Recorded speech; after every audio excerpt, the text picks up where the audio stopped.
Phoenix পাখির মতো উদয় হয়েছে এক নতুন নেতৃত্ব এবং এক ভয়ঙ্কর রণকৌশল, যাকে বলা হচ্ছে মুস্তফা খামেনির প্রতিশোধ ডক্ট্রিন।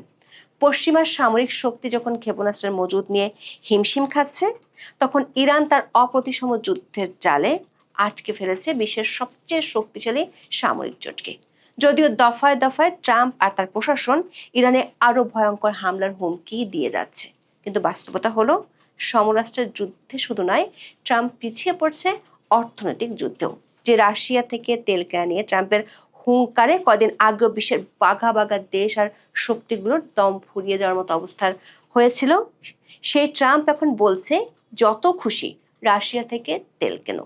কতটা অসহায় হলে ট্রাম্প এমন ঘোষণা দিতে পারে তা ভেবে আন্তর্জাতিক বিশ্লেষকদেরও ভিমড়ি খাওয়ার অবস্থা হয়েছে।